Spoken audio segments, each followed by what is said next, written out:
Hello friends, welcome to my YouTube channel. My name is Nancy और आज की video में हम भारत के ज्योग्राफी की नेक्स्ट वीडियो लेकर आए हैं, जिसमें हम भारत का भौगोलिक विभाजन स्टार्ट करने वाले हैं। और आज की वीडियो में हमारा जो टॉपिक रहेगा वो रहेगा हिमालय पर्वत। वैसे भारत को 5 भौगोलिक क्षेत्रों में विभाजित किया गया है। सबसे पहले है उत्तर में स्थित हमारे विशाल हिमालय के पर्वत, फिर आता है विशाल उत्तर के मैदान, प्रायद्वीपीय पठार, तटीय मैदान और भारतीय द्वीप समूह। इन सभी टॉपिक्स को हम वन बाय वन डिटेल से डिस्कस करेंगे, ताकि आपकी किसी भी कॉम्पिटिटिव एग्जाम से कोई भी क्वेश्चन आए तो आपको किसी तरह की कोई प्रॉब्लम ना हो।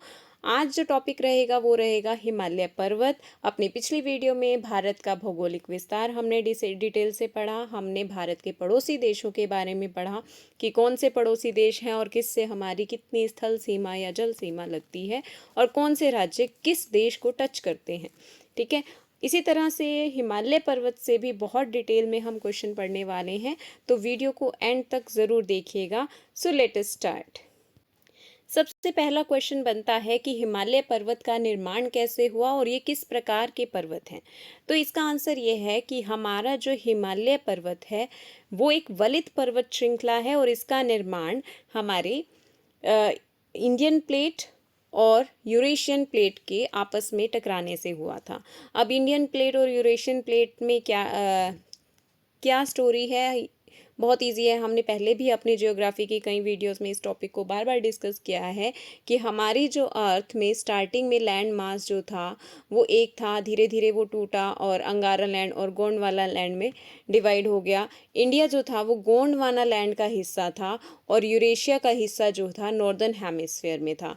अब क्या हुआ कि ये जो इंडियन प्लेट थी हमारे गोंडवाना लैंड से, जो ऑस्ट्रेलियन प्लेट का ही हिस्सा थी, वो धीरे धीरे मूव करती हुई किस तरफ बढ़ी, यूरेशियन प्लेट की तरफ बढ़ी। जब ये दोनों प्लेट्स आपस में टकराई तो यहाँ पर एक पर्वत श्रृंखला का निर्माण हुआ, जिसे हम हिमालय पर्वतमाला कहते हैं। और इसे इस प्रकार जो पर्वतों का निर्माण होता है उस प्रकार के पर्वतों को हम वलित पर्वत कहते हैं।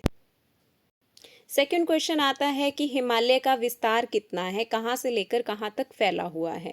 तो याद रखिएगा कि हिमालय पर्वत की लंबाई जो रहेगी, ठीक है, हिमालय पर्वत की जो लंबाई रहेगी वो रहेगी लगभग 2500 किलोमीटर। ठीक है, 2500 किलोमीटर इसकी लंबाई रहेगी।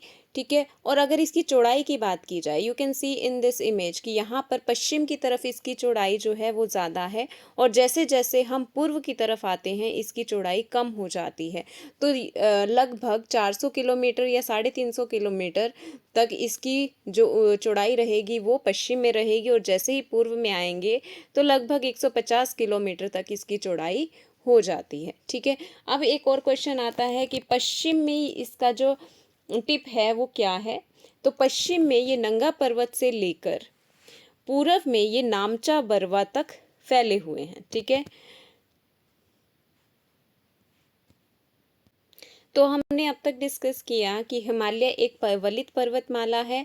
कैसे हुआ इसका निर्माण, भारतीय और यूरेशियन प्लेट्स जब आपस में टकराई, ठीक है, और एक नई पर्वत श्रृंखला का निर्माण हुआ जिसे हिमालय पर्वत का नाम दिया गया। ठीक है, कौन कौन से देशों से होकर गुजरती है, तो यह पर्वत श्रृंखला भारत, नेपाल, भूटान, तिब्बत, पाकिस्तान और चीन के कुछ हिस्सों से होकर गुजरती है। इसकी लंबाई अभी हमने पढ़ा कि 2500 किलोमीटर के लगभग है। यह पश्चिम में नंगा पर्वत से शुरू होकर पूर्व में नामचा बरवा तक फैली हुई है। हिमालय की चौड़ाई पश्चिम में अधिक है, जो कि लगभग 350 किलोमीटर या 400 किलोमीटर तक भी है, और धीरे धीरे पूर्व की ओर जाते हुए यह घटती जाती है और कितनी रह जाती है, लगभग 150 किलोमीटर हो जाती है। यानी कि पश्चिम की तरफ ज़्यादा और पूर्व की तरफ क्या होती है, कम होती जाती है, और पूर्व में जाकर ये कितनी रह जाती है, 150 किलोमीटर तक रह जाती है। नेक्स्ट पॉइंट है कि यह पर्वतमाला 3 समानांतर श्रेणियों में फैली हुई है, यानी कि 3 माउंटेन रेंजेस हैं इसकी। सबसे पहले है महान हिमालय, फिर मध्य हिमालय और शिवालिक। ठीक है, यानी कि हम सबसे नॉर्थ से स्टार्ट करेंगे। नॉर्थ में हमारी रहेगी महान हिमालय, महान हिमालय के बाद आती है मध्य हिमालय, और मध्य हिमालय के बाद आती है शिवालिक। यानी कि सबसे नॉर्थ में है हमारी महान हिमालय और सबसे साउथ में है हमारी शिवालिक की पहाड़ियाँ। ठीक है, अब यहाँ महान हिमालय से कौन से पॉइंट याद रखने हैं, यह हिमालय की सबसे ऊंची और उत्तरी पर्वत श्रृंखला है जिसे हिमाद्री भी कहा जाता है। इसे हिमाद्री क्यों कहा जाता है कि मोस्ट ऑफ द टाइम ये क्या है, बर्फ से ढकी रहती है। इसमें माउंट एवरेस्ट और कंचनजंगा नाम की दो ऊंची चोटियां शामिल हैं, यानी कि हिमालय की अगर सबसे ऊंची चोटी कही जाए तो माउंट एवरेस्ट और कंचनजंगा यहाँ पर शामिल हैं। उसके बाद आता है मध्य हिमालय। मध्य हिमालय, इसे हिमाचल हिमालय भी कहा जाता है। यह महान हिमालय के दक्षिण में स्थित है और इसे हिमाचल हिमालय भी कहा जाता है। इसमें जो महत्वपूर्ण श्रेणियां हैं वो है पीर पंजाल श्रेणी, धौलाधार, महाभारत पर्वतमाला जैसी श्रेणियां कहाँ पर स्थित हैं, मध्य हिमालय में। हमारे पास क्वेश्चन आता है कि माउंट एवरेस्ट जो कि हिमालय की या विश्व की सबसे ऊंची चोटी है वो कहाँ स्थित है, तो महान हिमालय या हिमाद्री में स्थित है। पीर पंजाल, धौलाधार और महाभारत पर्वत श्रृंखलाएं कहाँ पर स्थित हैं, तो मध्य हिमालय जो कि हिमाचल में है। ठीक है, इसके बाद आती है हमारी Shivalik mountain range. Shivalik mountain range यह हिमालय की सबसे बाहरी और सबसे कम ऊंची चोटी है। शिवालिक की पहाड़ियां को विभिन्न क्षेत्रों में विभिन्न नामों से जाना जाता है, जैसे दाफला, मीरी, अबोर और अरुणाचल प्रदेश में इसे मिशमी हिल्स के नाम से जाना जाता है। अभी हमने महान हिमालय की दो महत्वपूर्ण ऊंची चोटियों के बारे में पढ़ा। तो उसमें सबसे पहले थी माउंट एवरेस्ट और दूसरी थी हमारी कंचनजंगा। हिमालय की सबसे ऊंची चोटी माउंट एवरेस्ट है। इसे नेपाली में सागरमाथा, संस्कृत में देवगिरी और तिब्बती में चोमोलुंगवा कहा जाता है और इसकी ऊंचाई 8,848.86 मीटर है। और याद रखिएगा, क्योंकि ये नवीन पर्वतमाला है तो धीरे धीरे ये पर्वत जो हैं अभी ऊंचे हो रहे हैं। ठीक है, जो प्राचीन या पुराने पर्वत हैं वो धीरे धीरे घिसते जा रहे हैं और कम, उनकी ऊंचाई कम होती जा रही है, जबकि जो हिमालय है वो नवीन पर्वतमाला है, इसीलिए इसकी ऊंचाई जो है धीरे धीरे बढ़ती जा रही है। तो यह अब बढ़कर लगभग 8,848.86 मीटर है एट प्रेजेंट। ठीक है, भारत की में ही स्थित हिमालय की सबसे ऊंची चोटी कंचनजंगा है और यह दुनिया की तीसरी सबसे ऊंची चोटी है। ये हिमालय की जो माउंट एवरेस्ट है ये नेपाल में स्थित है। ठीक है, यह सिक्किम और नेपाल की सीमा पर स्थित है। ठीक है, कंचनजंगा कहाँ पर स्थित है, कंचनजंगा स्थित है सिक्किम और नेपाल की सीमा पर, जिसकी ऊंचाई है 8,586 मीटर या 28,169 फीट इसकी ऊंचाई है। यह पर्वत ग्रेट हिमालय रेंज का हिस्सा है। अभी मैंने क्या कहा, महान हिमालय का हिस्सा है, हिमाद्री हिमालय का हिस्सा है और माउंट एवरेस्ट नेपाल में है और कंचनजंगा जो है सिक्किम और नेपाल की सीमा पर भारत में अवस्थित है। अभी हमने पढ़ा कि जो हिमालय है वो उत्तर से दक्षिण की तरफ, ठीक है, हमने 3 माउंटेन रेंजेस में डिवाइड कर दिया, महान हिमालय, मध्य हिमालय और शिवालिक हिमालय। ठीक है, अब हम पढ़ने वाले हैं हिमालय का division from east to west. ठीक है, पूर्व से पश्चिम की ओर जब हम हिमालय को विभाजित करते हैं तब हम इसे 4 भागों में विभाजित करते हैं। सबसे पहले आता है हमारा पंजाब हिमालय जो सिंधु और सतलुज नदियों के बीच स्थित है। कुमाऊं हिमालय यह सतलुज और काली नदियों के बीच स्थित है। नेपाल हिमालय यह काली और तीस्ता नदियों के बीच स्थित है। असम हिमालय यह तीस्ता और ब्रह्मपुत्र नदियों के बीच में स्थित है। इस पॉइंट को हम मैप की हेल्प से समझते हैं। एक बार फिर से पढ़ते हैं। पंजाब हिमालय हमारा रहेगा सिंधु और सतलुज नदी के बीच में। ठीक है, कुमाऊं हिमालय हमारा रहेगा सतलुज और काली नदियों के बीच में। नेपाल हिमालय हमारा रहेगा काली नदी और तीस्ता नदी के बीच में।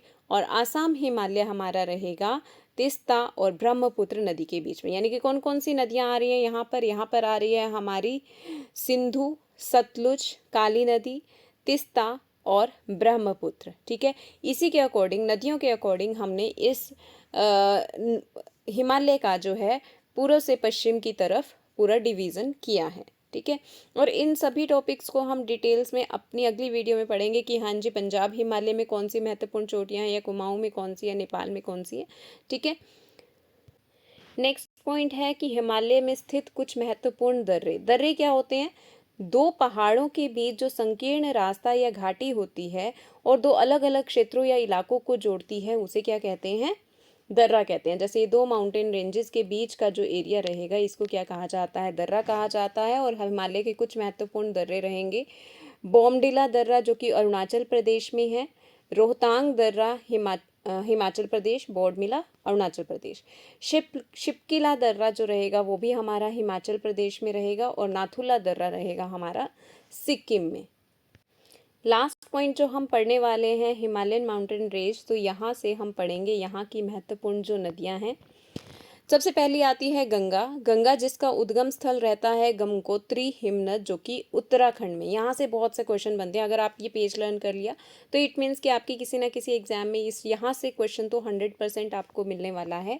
गंगा गंगोत्री से निकलती है जो कि उत्तराखंड में स्थित है। यमुना यमुनोत्री हिमनद से निकलती है, वो भी उत्तराखंड में है।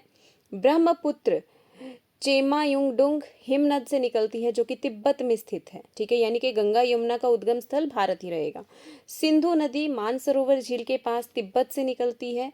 सतलुज राकास झील से तिब्बत से निकलती है। रामगंगा हिमनद से निकलती है जो कि उत्तराखंड में है, यानी कि ये नदी भी हमारी कहाँ से निकलती है, भारत से। कोसी गंडक घाघरा, ठीक है, ये नेपाल हिमालय से निकलती हैं। महानंदा दिमांचल पहाड़ी से निकलती है जो कि बिहार में स्थित है। सोन नदी अमरकंटक मध्य प्रदेश से निकलती है, ठीक है, यानी कि इन सभी नदियों का उद्गम स्थल हमने पढ़ लिया। क्या याद रखना है, गंगा, यमुना, रामगंगा, महानद और सोन, ये इन नदियों का उद्गम स्थल भारत में रहेगा। और इसके अलावा तिब्बत से निकलने वाली जो नदियां रहेंगी वो रहेंगी हमारी ब्रह्मपुत्र, सिंधु, सतलुज, ये हमारी तिब्बत से निकल रही हैं। तिब्बत इनका उद्गम स्थल है। और कोसी गंडक और घाघरा ये नेपाल हिमालय इसका उद्गम स्थल रहेगा, ठीक है। उद्गम स्थल से क्वेश्चन बनते हैं, एक बार फिर रिवाइज करते हैं। गंगा गंगोत्री से निकलेगी जो कि उत्तराखंड में है। यमुना यमुनोत्री से निकलती है जो कि उत्तराखंड में है। रामगंगा हिमनद से निकलती है और वो भी उत्तराखंड में है। ब्रह्मपुत्र चेमायुंगडुंग हिमनद से निकलती है जो कि तिब्बत में है।